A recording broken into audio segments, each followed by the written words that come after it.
Good morning! Good morning!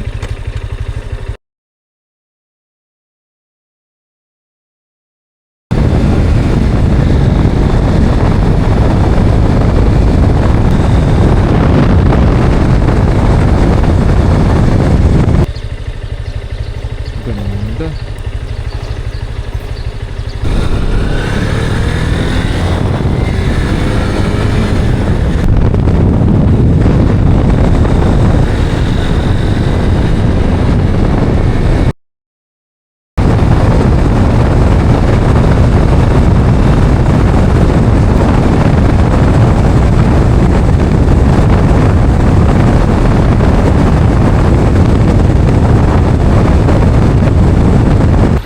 Guys, Changwa na.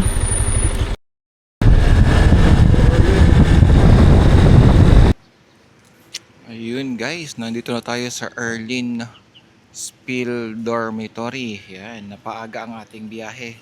Nakarating tayo 7:10. Ayan na. Nag water break lang ako. So umalis tayo, ride out 4 o'clock. So nandito tayo 7:10. So total travel time is 3 hours 10 minutes. So dire-diretso yun, walang pahinga. So lapit lang. So ito yung dormitory na. Grabe ang layo sa Kabihasnan, ang layo. Ayan, ipapasyal natin ang kapatid ni Mrs. Punta tayo sa Hiwanshan. Okay, abangan ko muna siya. Yun, so hello guys, na-pick up na natin kapatid ni Mrs. to. Kanina pa tayo dumadaan sa mga palayan. Puro palayan. Siguro mga halos 10 minutes na tayong dumadaan sa mga palayan para makalabas dito. Sundan lang natin si Google Maps. So target natin Hiwanshan, then tambay lang doon. Then siguro mag-brunch lang tayo sa may Puli, yung bago umakyat, McDo. Ayan. Sige, abisuhan ko kayo kapag may bago tayong update. At air balloon sa taas. Kita nyo ba? Sana kita. You know, hot air balloon. Wala. Saan na napunta yun? Bakit steady lang siya doon? So first time natin dumaan dito sa Highway 14. Nakatali. Ito mo yan, no?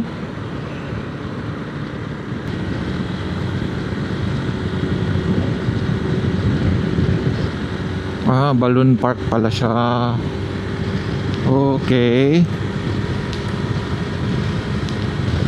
Ang ganda ng gas station na to.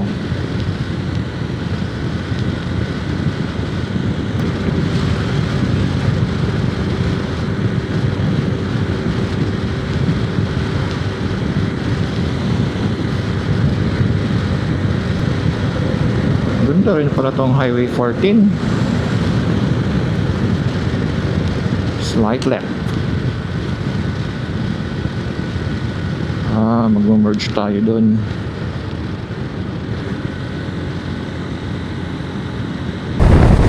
Yun, sayang guys, hindi natin mapipicturan yung isang deer dito kasi isang side lang siya, pero yan yung isang deer. Then mayroong isang deer doon banda, yung sa may waiting shed. Time check 9:25. So 69 kilometers pa, 1 hour 40. So tignan natin, pero bala ko hindi ko na siya hintuan. Next time ko na siya hintuan.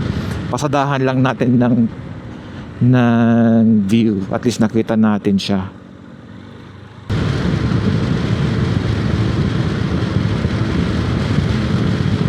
And then dito medyo may konting lamig naman kahit pa paano.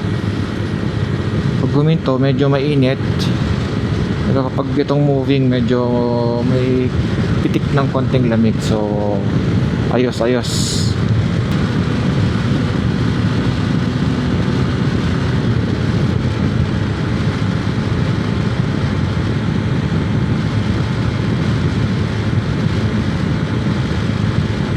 I think malapit na tayo sa isang deer.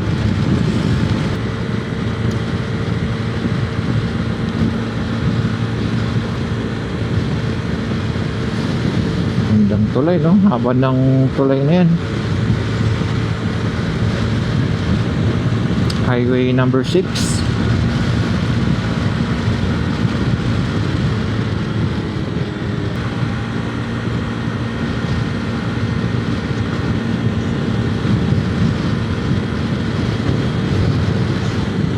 Oh, yun yung isang deer.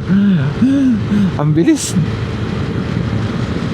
Kasi nakita natin, hindi kasi siya prone siya sa mamismo dahil nasa loob ng waiting shed.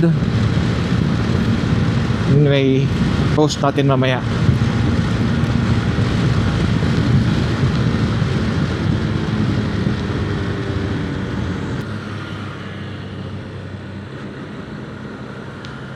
Ito parang castle, oh.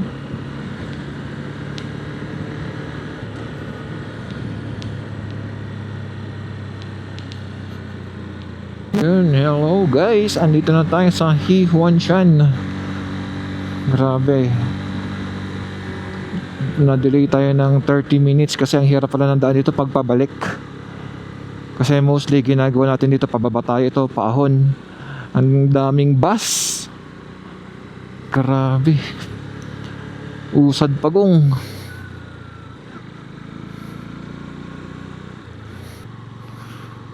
So, ang daming naakyat, ang daming mga sasakyan.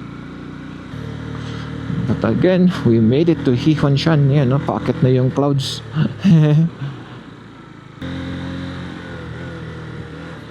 So 11:30, parang ito rin yung unang, parang yung unang punta natin dito. 11:30 tayo inabot ng dito sa Hehuanshan. Though wala pa tayo sa pinakatap. Siguro nasa pa lang tayo, 2,400. Ramdam ko na yung lamig. Magpapalit ako ng gloves mamaya. Kanina ko pa susundan tong mga sasakyan na to. Tapos sa likod may nasunod din sa atin. Hindi rin tayo kasi makaka-overtake. At masikip ang daan. Kumbaga, parang mas gamay ko siya pababa dito Pero pitong pahon, hindi ko gamay. Ay. So, mando na tayo siguro mga dapat kaninang actually estimated 11:30 nandoon na. 11:30 nandito pa lang tayo. So 5 kilometers pa. So sabi mga 11 or mga alas 12 ka muna. Ayun na, hamog oh.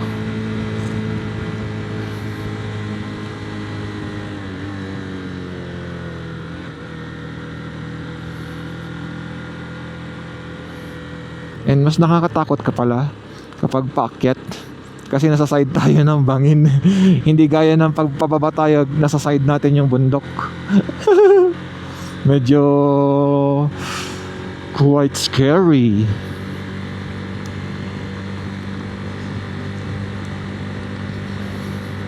At medyo dagdag yung pagod ngayon kasi yung back ride natin.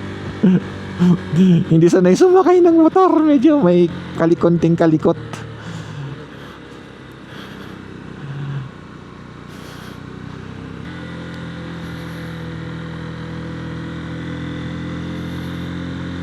Doon tayo sa kabila.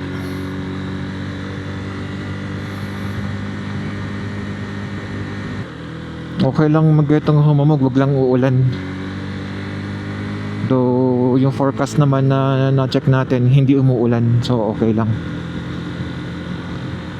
So stay tayo dito siguro hanggang, sabi mo na makarating tayo alas before 12. So baba tayo mga alauna. Yun o. Uy, hamog, wala na makita. Malamang giniginaw na to. Ang nipis ng jacket niya.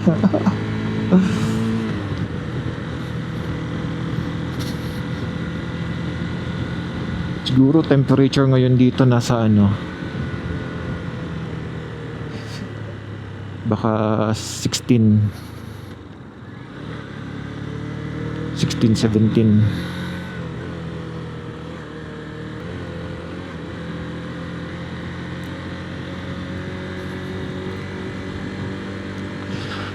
Haring araw, magpakita ka naman. Dahil maganda dito pag may araw, mas lalong gumaganda.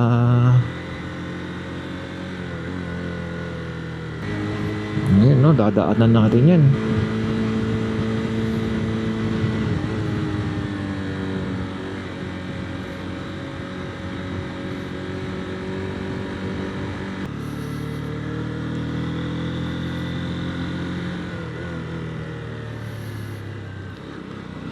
Gininaw na.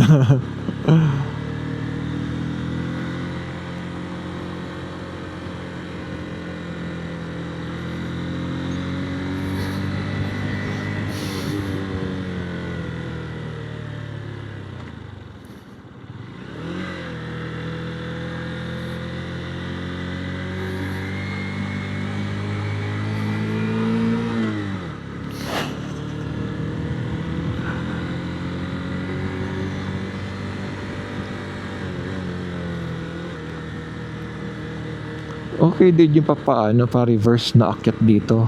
Yun lang. Pag minalas ka talaga, matinding traffic. Ay, hindi naman traffic, pero slow moving. Oh my gulay.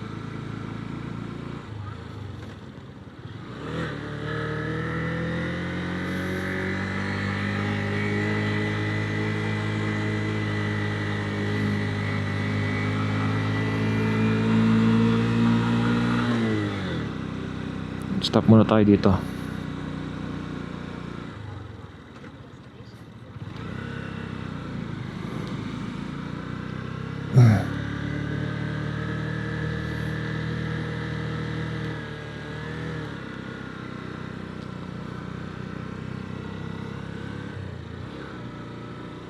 Teka, saan bang parkingan nito ng motor?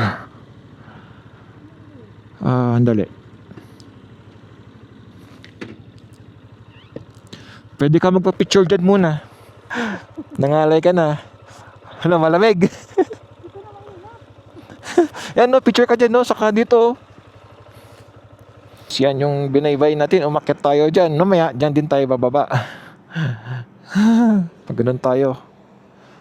Then stop over tayo sa may ano, yung marker ng 2722. Hello, hello.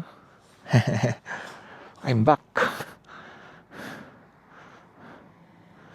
Yun oh, di ba? Ang ganda pag nagpakita yung araw. Ang ganda. Oh my golly God. Oh, tanaw na yung view dyan, no?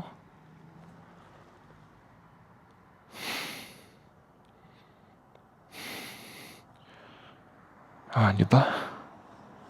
Ganda.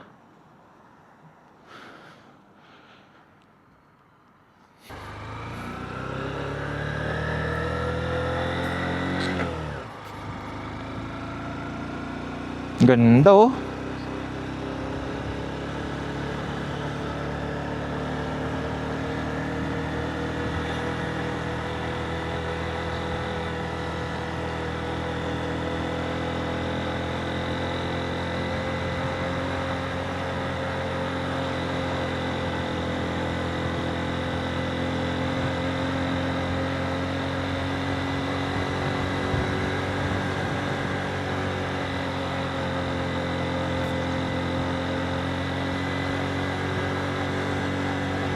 Angas.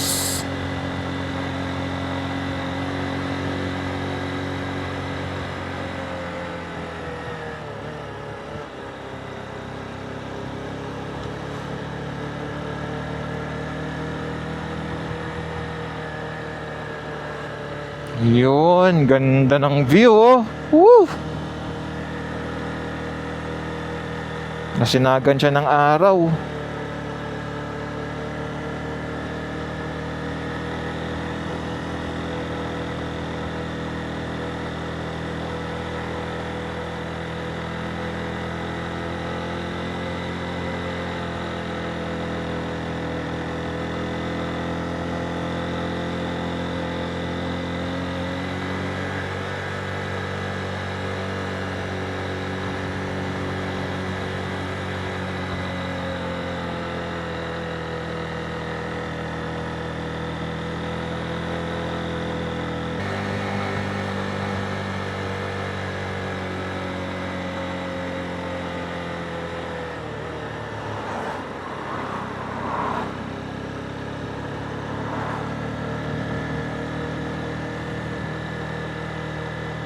Ganda. Mas na-appreciate ko siya ngayon, no? Ganda!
Park na tayo dito.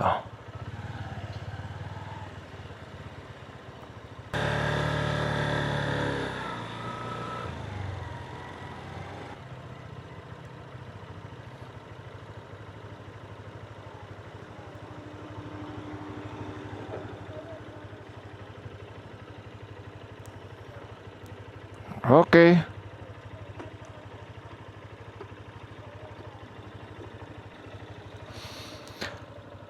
Yun ang akitin mo mamaya. Yan, South Peak.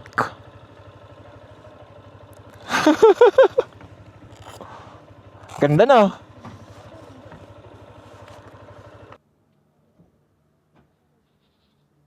Ang ganda guys, oh. Sumisilip yung ulap dun, no? Diba? Ganda.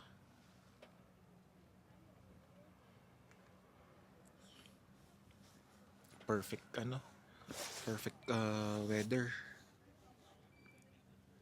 Kasi nagpapakita yung iba-ibang kulay ng green.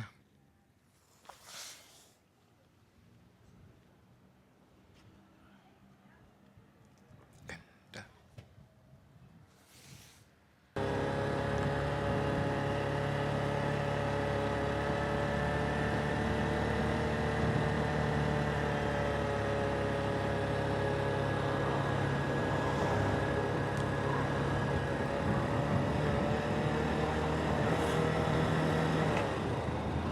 Ganda.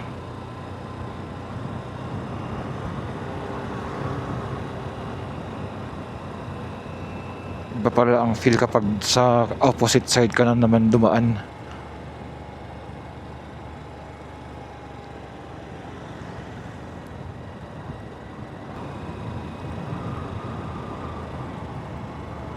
Ang lakas ni Kuya.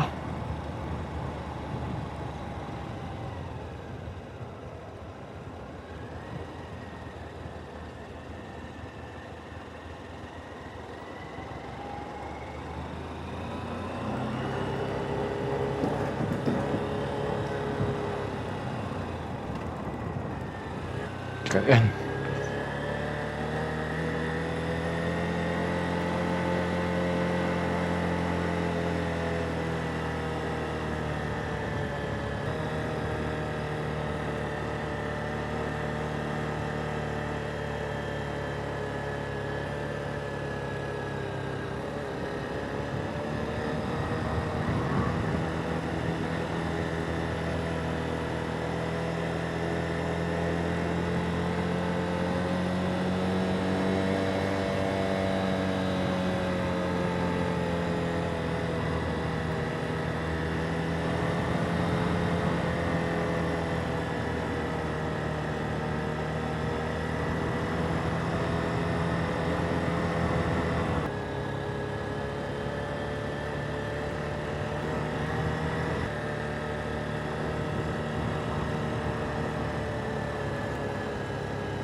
Ay, ito, pwede mo akatin to. Ito pala.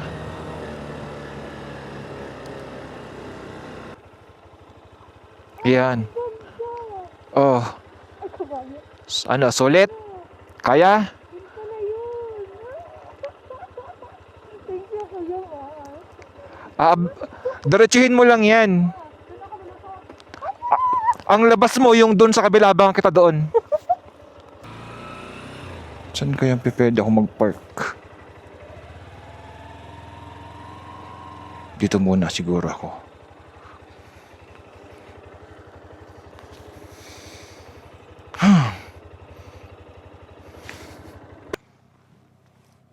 Doon, naakit siya dyan. Sa kabila, ang labas.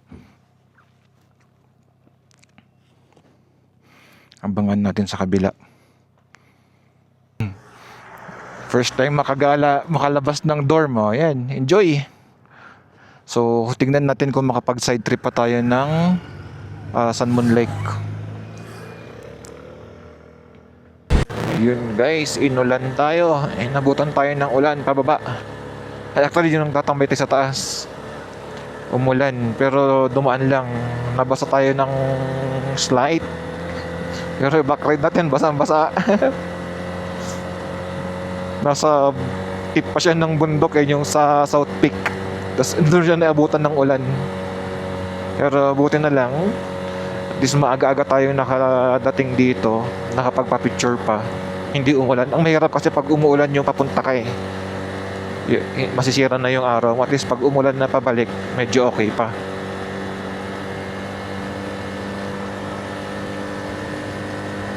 Yan, no? Zero visibility. Parang nung nag second look tayo, tapos madulas, kaya engine brake lang.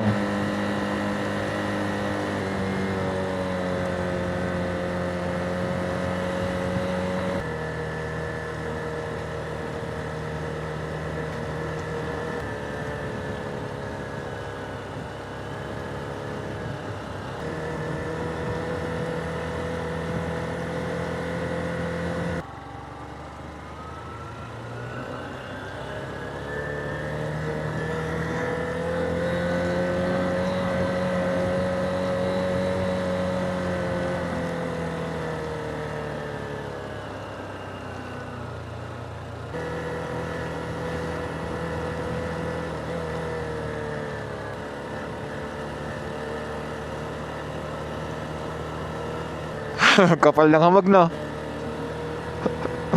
Wala na makita sa daan.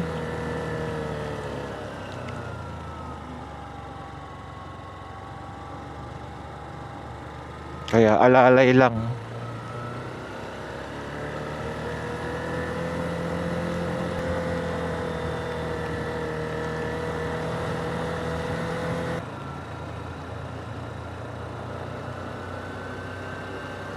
Dito na tayo sa Kabihasnan, sa Patag. Grabe, inulan tayo pababa. hihinto, then may part na walang ulan, then tanggal ng kapote, then may part na umulan, balik ng kapote. Ay, ano ba yan? Dito walang ulan. So, sana magtuloy-tuloy na wala ng ulan at mainit yung ano. Sinuot ko yung pantalon eh.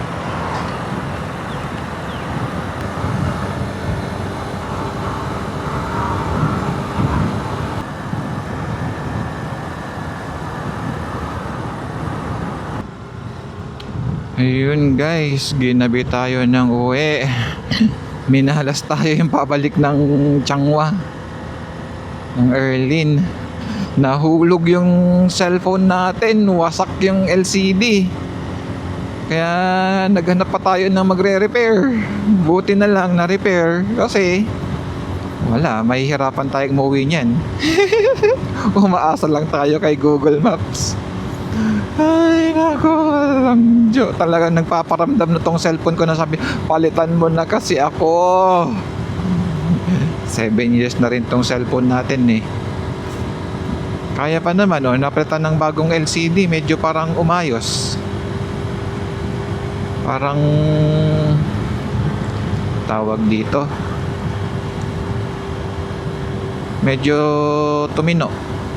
Tapos mas gumanda yung screen. Though malamang yung screen na pinalit, hindi na siya orig.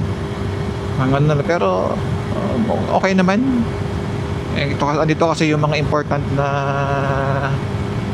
docs natin at saka mga transactions eh. Kaya for keep ko tong iPhone XR eh. Kaya pag bibili tayo ng bagong phone, ikikip ko pa rin to hanggat totally matransfer ko siguro lahat ng laman nung data niya sa bagong phone. Yun. Ay nako, hulog ang grabe, wasak. Naglo-long ride tayo, puro bako-bako. Tapos yun, yung ang liit-liit na humps, ang nag-slow down pa ako, doon pa siya nahulog. Ay nako po. Anyway, buti na lang LCD lang yung bumigay, hindi yung internal. Kasi pag internal, nako, ang hirap nun. Ang dami nating mga data and apps na yun, tie up sa bank, tie up sa mga kung ano-ano. Kaya ay, buti na lang. Thank you Lord. So naka-ride out tayo doon 7:20. So makakarating tayo mga 11 o'clock na siguro. Merienda lunch na rin kami sa McDo. Okay na yun, solved na yun. Inaano ko kanina, kung hindi talaga siya mare-repair, basta malaman ko lang yung Provincial Highway 1, okay na eh. Yun na lang babaybayin ko. Kumbaga, tatsagain kong daanan yung long cut na Highway 1. Turn right.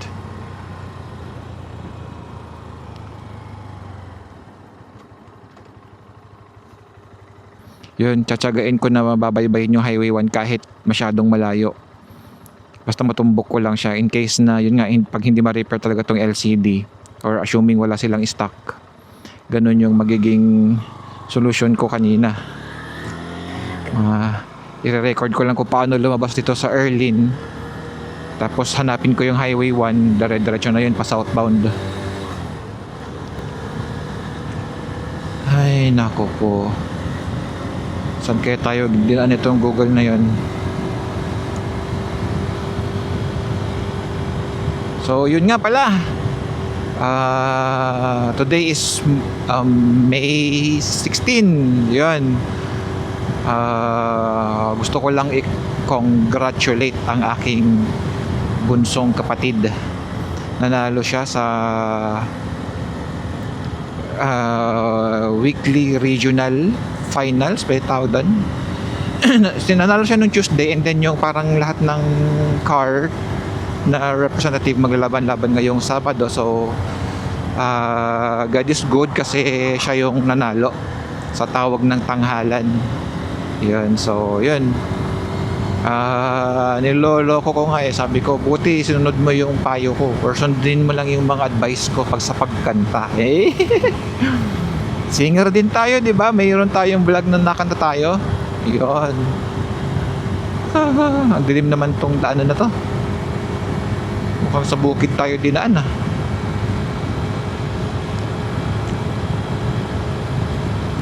So yun, no, ang dilim.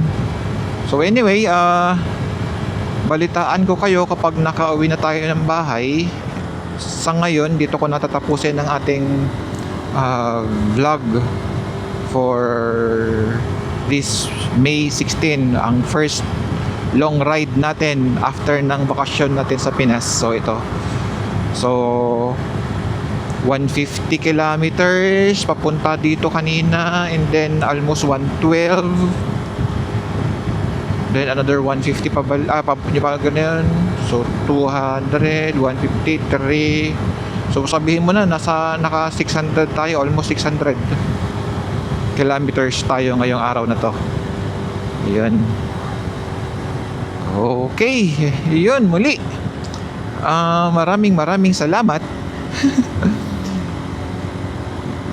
sa suporta. Ayan, ay left na tayo rito. Pinapaleft tayo.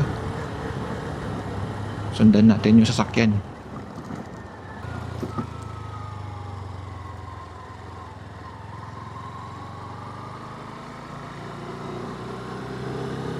Yun. Yun, ayan. Nawala ako. Sinilip ko yung mapa Oh, di bang linaw? Parang mas malinaw yung screen natin ngayon bagong monitor, bagong LCD. Ay, naku po. Mahal pa man din, 1.8 NT. Anyway, ganoon talaga. Tinatawaran ko ng 1.5, ayaw. Hindi, 1.8 na lang. Okay. Yun nga, abisuhan ko kayo kapag nasa Kaohsiung na tayo, kapag nasa Batcave na tayo. So makakauwi tayo malamang mga 11 o'clock. Yan. Inulan